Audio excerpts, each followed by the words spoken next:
Christophe Colomb ne revient jamais de sa première exploration en 1492. Contexte historique initial, 1492. En août 1492, Christophe Colomb, un navigateur génois de 41 ans, quitte le port de Palos de la Frontera avec une flotte modeste, la Santa Maria, navire amiral de 100 tonneaux, la Pinta, caravelle de 50 tonneaux commandée par Martín Alonso Pinzón, et la Niña, caravelle de 40 tonneaux sous Vicente Yáñez Pinzón, financée par les rois catholiques, Isabelle de Castille et Ferdinand d'Aragon. Après des mois de négociations, Colomb avait essuyé un refus initial en 1486. Le voyage coûte environ 2 millions de maravédis, financés par une taxe sur le clergé et la confiscation des biens juifs expulsés en 1492. Le 3 août, les navires partent avec 90 hommes, dont des marins, des interprètes comme Luis de Torres et des nobles comme Diego de Arana. Le 12 octobre 1492, après 33 jours de traversée, Colomb atteint Guanahani, probablement San Salvador, Bahamas, rencontrant les Taínos, une population arawak d'environ 250 000 individus dans les Caraïbes. Il note dans son journal leurs ornements d'or et leur hospitalité. Historiquement, il repart le 5 janvier 1493, subit une tempête et revient à Lisbonne le 4 mars, puis à Barcelone le 15 mars. Dans ce scénario, supposons qu'une tempête le 6 janvier 1493 détruit la flotte près de Hispaniola, tuant tous à bord, y compris les Pinzón qui auraient pu rentrer séparément. Aucun survivant ne rapporte les nouvelles, laissant l'Espagne dans l'ignorance. Réaction immédiate en Europe, 792-795. Le silence s'installe après l'échéance prévue de retour, fin 1492. À la cour de Santa Fe, près de Grenade, Isabelle et Ferdinand attendent des mois, espérant des nouvelles via des pigeons ou des navires de ravitaillement hypothétiques. En décembre 1492, des rumeurs de mutinerie ou de désertion circulent parmi les marins restés à Palos.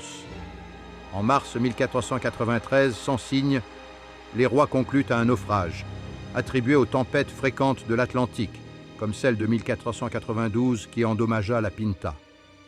Le coût financier, équivalent à 1/3 des revenus annuels de la couronne, freine une nouvelle expédition avant 1495, d'autant que la guerre de Grenade, achevée le 2 janvier 1492, a épuisé les caisses. Les marchands de Séville, qui espéraient des épices asiatiques, perdent confiance. Pendant ce temps, le Portugal, sous Jean II, poursuit ses avancées. Bartholoméo Dias revient de son contournement du cap de Bonne-Espérance, 1488, et prépare une route indienne. Le traité d'Alcasovas, 1469, réglant les sphères d'influence, reste inchangé, l'Espagne n'ayant rien à revendiquer à l'ouest. Les navigateurs, comme João Fernandes Lavrador, explorent l'Atlantique Nord, mais sans indice d'un nouveau continent. Période d'attente et hésitation, 1495-10. Les années 1495-1500 marquent une stagnation. L'Espagne, occupée par l'Inquisition, lancée en 1478, intensifiée en 1492 avec l'expulsion des Juifs, redirige ses fonds vers des campagnes contre les Morisques de Grenade. Ferdinand négocie des mariages, Catherine d'Aragon avec Arthur Tudor en 1497, plutôt que de financer des explorations. Les marins basques, pêchant la morue près du Newfoundland depuis les années 1480, rapportent des terres lointaines, mais leurs récits, transmis dans des tavernes de Bilbao, sont ignorés par la cour. En 1498, Vasco de Gama atteint Calicut, Inde, via le Cap, ramenant des épices et confirmant la viabilité de la route orientale, ce qui détourne l'attention portugaise. À Venise, les marchands comme les corners notent une baisse des prix des épices, réduisant l'urgence d'explorer l'Ouest. En 1500, Pedro Alvarez Cabral découvre accidentellement le Brésil, mais sans lien avec les Caraïbes. Cette découverte reste marginale. L'idée d'un continent séparant l'Europe de l'Asie, formulée plus tard par Amerigo Vespucci, 1501-1502, n'émerge pas, faute de point de départ. Les cartographes comme Martin Béhaim, Globe de 1492, maintiennent une vision erronée d'un océan étroit. Reprise des explorations, 1510-1530. Vers 1510, l'impasse force une reprise. En 1512, Manuel Ier de Portugal, enrichi par l'Inde, envoie Diogo Lopez de Sequeira explorer l'Atlantique Ouest. Le 20 avril 1515, il atteint Porto Rico, rencontrant des Taïnos décimés par des maladies locales, non européennes, mais intactes par les Européens. Il retourne à Lisbonne en 1516 avec des échantillons d'or, lançant une colonisation graduelle. L'Espagne, informée, proteste, mais le traité de Tordesillas est renégocié en 1120 lors d'une réunion à Badajoz, accordant au Portugal les Caraïbes et une partie du Sud, Brésil élargi. Les Espagnols, frustrés, se tournent vers l'Afrique, Ceuta, 1415.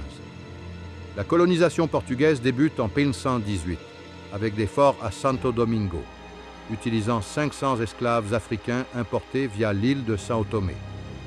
Les Taïnos, épargnés jusqu'alors, subissent une chute démographique dès 1520 avec la variole.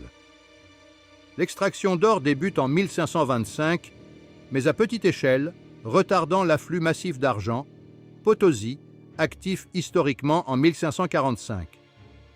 Conséquences politiques et économiques, 1130-1600. L'Espagne, privée de l'Amérique, reste une puissance médiocre. En 1535, Charles Quint, empereur du Saint-Empire, finance des campagnes contre les Ottomans, Malte, 1565, sans les ressources américaines, s'endettant auprès des fugueurs. Le Portugal domine, exportant 10 tonnes d'or caraïbe par an dès 1540, renforçant son alliance avec la France, traité de Blois, 1523. L'Angleterre, sous Henri VIII, lance en 1532 une expédition avec John Cabot, fils de Sébastien, atteignant la baie de Chesapeake. En 1540, des colonies anglaises s'installent en Virginie, anticipant Jamestown, 1607. La guerre anglo-portugaise éclate en 1562, 26 ans avant l'Armada, 1588. Économiquement, l'absence de l'échange colombien, maïs, pommes de terre, maintient des rendements agricoles faibles. La famine de 1527-1529 tue 10% de la population flamande.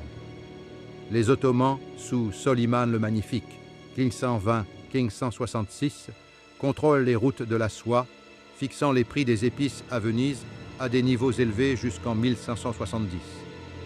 Évolution culturelle et globale, 1600-1800. Culturellement, la Renaissance s'essouffle. Sans or américain, les mécènes comme les Médicis réduisent leurs commandes. Michel-Ange termine la Pietà, 498-1499, mais pas la chapelle Sixtine, 508-1512 historiquement.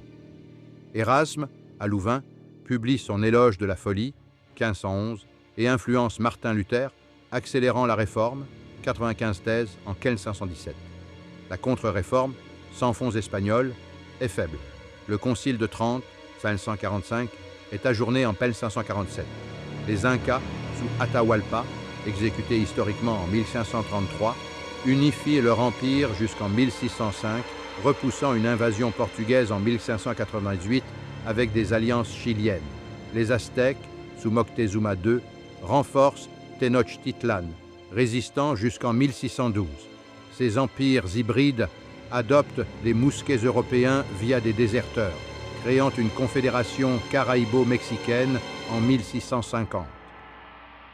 Conclusion et projection, 1800 et au-delà. En 1800, l'Europe, moins industrialisée, dépend des Ottomans pour le coton égyptien. L'Angleterre colonise l'Amérique du Nord, États-Unis en 1750, mais avec une population amérindienne de 5 millions, intégrés dans des États comme la Confédération iroquoise. La révolution industrielle débute en 1820 en Angleterre, retardée par l'absence de caoutchouc amazonien. La Chine, sous la dynastie Qing, domine l'Asie avec la route de la soie modernisée, 1840. L'Amérique du Sud reste portugaise, avec une culture métissée, langue tupi portugaise, tandis que l'Espagne décline, absorbée par la France napoléonienne en 1810. Merci pour votre abonnement et vos partages. À très bientôt.